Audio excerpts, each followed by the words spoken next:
Siapakah Abu Nawas? Tokoh yang dianggap badut, namun juga dianggap ulama besar ini, Sufi. Tokoh super lucu yang tiada bandingnya ini. Aslinya orang Persia, yang dilahirkan pada tahun 750 Masehi di Ahwas, meninggal pada tahun 819 Masehi di Baghdad. Setelah dewasa ia mengembara ke Basra dan Kufah. Di sana, ia belajar bahasa Arab, dan bergaul rapat sekali dengan orang-orang Badui padang pasir. Karena pergaulannya itu, ia mahir bahasa Arab, adat istiadat dan kegemaran orang Arab. Lah juga pandai bersyair, berpantun dan menyanyi. Lah sempat pulang ke negerinya, namun pergi lagi ke Baghdad bersama ayahnya. Keduanya menghambakan diri kepada Sultan Harun ar-Rasyid Raja Baghdad. Mari kita mulai kisah penggeli hati ini. Bapaknya Abu Nawas adalah penghulu kerajaan Baghdad, bernama Maulana. Pada suatu hari, bapaknya Abu Nawas yang sudah tua itu sakit parah, dan akhirnya meninggal dunia.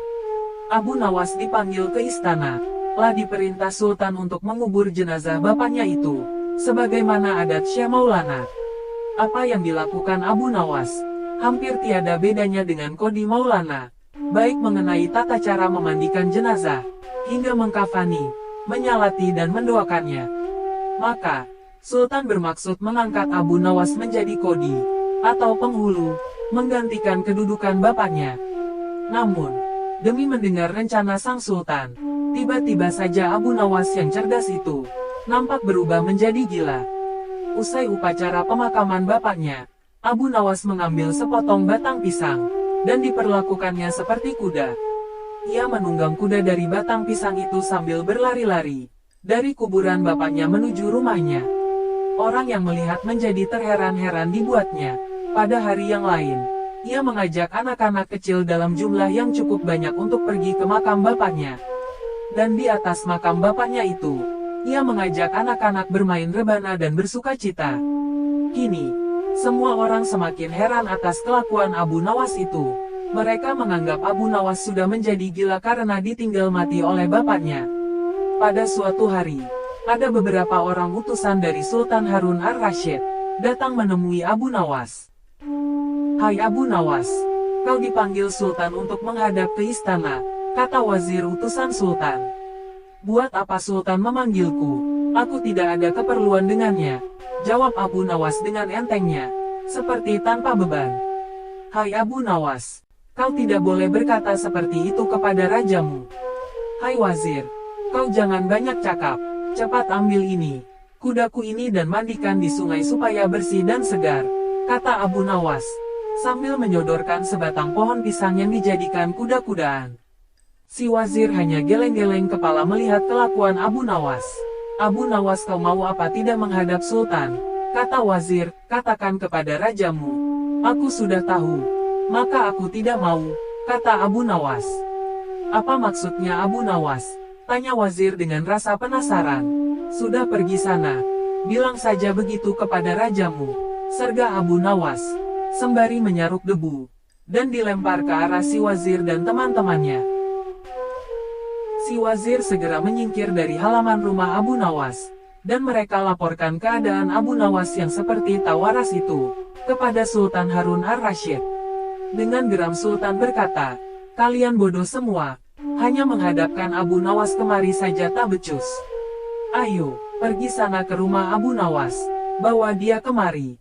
Dengan sukarela ataupun terpaksa, si wazir segera mengajak beberapa prajurit istana, dan dengan paksa Abu Nawas dihadirkan di hadapan raja. Namun, lagi-lagi di depan raja, Abu Nawas berlagak pikun, bahkan tingkahnya ugal-ugalan, tak selayaknya berada di hadapan seorang raja.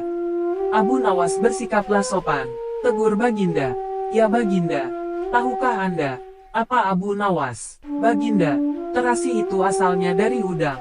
"Kurang ajar, kau menghinaku Abu Nawas." "Tidak Baginda, siapa bilang udang berasal dari terasi?" Baginda merasa dilecehkan. Ia naik pitam, dan segera memberi perintah kepada para pengawalnya. "Hajar dia, pukuli dia sebanyak 25 kali." Wah, Abu Nawas yang kurus kering itu, akhirnya lemas tak berdaya, dipukuli tentara yang bertubuh kekar. Usai dipukuli, Abu Nawas disuruh keluar istana. Ketika sampai di pintu gerbang kota, ia dicegat oleh penjaga. "Hai Abu Nawas, tempo hari, ketika kau hendak masuk ke kota ini, kita telah mengadakan perjanjian. Masa kau lupa pada janjimu itu? Jika engkau diberi hadiah oleh Baginda, maka engkau berkata, 'Aku bagi dua, engkau satu bagian, aku satu bagian.' Nah, sekarang mana bagianku itu? Hai penjaga pintu gerbang, apakah kau benar-benar menginginkan hadiah Baginda yang diberikan kepadaku tadi?" "Iya, tentu. Itu kan sudah merupakan perjanjian kita." "Baik, aku berikan semuanya, bukan hanya satu bagian." "Wah, ternyata kau baik hati Abu Nawas. Memang harusnya begitu. Kau kan sudah sering menerima hadiah dari Baginda." Tanpa banyak cakap lagi, Abu Nawas mengambil sebatang kayu yang agak besar. Lalu orang itu dipukulinya sebanyak 25 kali. Tentu saja orang itu menjerit-jerit kesakitan, dan menganggap Abu Nawas telah menjadi gila. Setelah penunggu gerbang kota itu kelengar, Abu Nawas meninggalkannya begitu saja. Ia terus melangkah pulang ke rumahnya. Sementara itu, si penjaga pintu gerbang mengadukan nasibnya kepada Sultan Harun ar-Rasyid. "Ya, Tuanku Syah Alam, ampun beribu ampun. Hamba datang kemari, ingin mengadukan Abu Nawas yang telah memukul hamba sebanyak 25 kali tanpa suatu kesalahan. Hamba mohon keadilan dari Tuanku Baginda."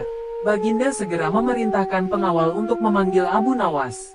Setelah Abu Nawas berada di hadapan Baginda, ia ditanya, "Hai Abu Nawas, benarkah kau telah memukuli penunggu pintu gerbang kota ini sebanyak 25 kali?" Berkata Abu Nawas, "Ampun Tuanku, hamba melakukannya karena sudah sepatutnya dia menerima pukulan itu." "Apa maksudmu? Coba kau jelaskan sebab musababnya kau memukuli orang itu," tanya Baginda. "Tuanku," kata Abu Nawas, "hamba dan penunggu pintu gerbang ini telah mengadakan perjanjian bahwa jika hamba diberi hadiah oleh Baginda, maka hadiah tersebut akan dibagi dua. Satu bagian untuknya, satu bagian untuk saya. Nah pagi tadi, hamba menerima hadiah 25 kali pukulan, maka saya berikan pula hadiah 25 kali pukulan kepadanya." "Hai penunggu pintu gerbang, benarkah kau telah mengadakan perjanjian seperti itu dengan Abu Nawas?" tanya Baginda. "Benar Tuanku," jawab penunggu pintu gerbang. "Tapi hamba tiada mengira jika Baginda memberikan hadiah pukulan." "Hahaha, dasar tukang peras. Sekarang kena batunya kau," sahut Baginda. "Abu Nawas tiada bersalah.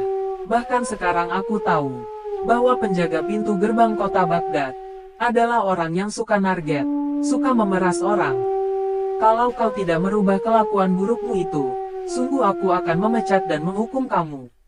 "Ampun Tuanku," sahut penjaga pintu gerbang dengan gemetar. Abu Nawas berkata, "Tuanku, hamba sudah lelah, sudah mau istirahat. Tiba-tiba diwajibkan hadir di tempat ini, padahal hamba tiada bersalah. Hamba mohon ganti rugi, sebab jatah waktu istirahat hamba sudah hilang karena panggilan Tuanku. Padahal besok hamba harus mencari nafkah untuk keluarga hamba." Sejenak Baginda melengak, terkejut atas protes Abu Nawas. Namun tiba-tiba ia tertawa terbahak-bahak. "Hahaha, jangan khawatir Abu Nawas." Baginda kemudian memerintahkan bendahara kerajaan memberikan sekantong uang perak kepada Abu Nawas. Abu Nawas pun pulang dengan hati gembira. Tetapi, sesampai di rumahnya, Abu Nawas masih bersikap aneh, dan bahkan semakin nyentrik seperti orang gila sungguhan. Pada suatu hari, Raja Harun ar-Rasyid mengadakan rapat dengan para menterinya. "Apa pendapat kalian mengenai Abu Nawas, yang hendak kuangkat sebagai kodi?" Wazir, atau Perdana Menteri berkata, "Melihat keadaan Abu Nawas yang semakin parah otaknya, maka sebaiknya Tuanku mengangkat orang lain saja menjadi kodi." Menteri-menteri yang lain juga mengutarakan pendapat yang sama. "Tuanku, Abu Nawas telah menjadi gila, karena itu dia tak layak menjadi kodi." "Baiklah, kita tunggu dulu sampai 21 hari, karena bapaknya baru saja mati. Jika tidak sembuh-sembuh juga, bolehlah kita mencari kodi yang lain saja." Setelah lewat 1 bulan, Abu Nawas masih dianggap gila. Maka Sultan Harun ar-Rasyid mengangkat orang lain menjadi kodi atau penghulu kerajaan Baghdad. Konon, Dalam suatu pertemuan besar, ada seseorang bernama Fulan yang sejak lama berambisi menjadi Kodi. Mempengaruhi orang-orang di sekitar Baginda untuk menyetujui jika ia diangkat menjadi Kodi. Maka, tatkala ia mengajukan dirinya menjadi Kodi kepada Baginda, maka dengan mudah Baginda menyetujuinya. Begitu mendengar Fulan diangkat menjadi Kodi, maka Abu Nawas mengucapkan syukur kepada Tuhan. Alhamdulillah, aku telah terlepas dari balak yang mengerikan. Tapi, sayang sekali kenapa harus Fulan yang menjadi Kodi? Kenapa tidak yang lain saja? Kemudian, mengapa Abu Nawas bersikap seperti orang gila? Ceritanya begini, pada suatu hari, ketika ayahnya sakit parah dan hendak meninggal dunia, ia memanggil Abu Nawas untuk menghadap. Abu Nawas pun datang dan mendapati bapaknya yang sudah lemah lunglai. Berkata bapaknya, "Hai anakku, aku sudah hampir mati. Sekarang ciumlah telinga kanan dan telinga kiriku." Abu Nawas segera menuruti permintaan terakhir bapaknya. Cium telinga kanan bapaknya. Ternyata berbau harum, sedangkan yang sebelah kiri berbau sangat busuk. "Bagaimana anakku, sudah kau cium?"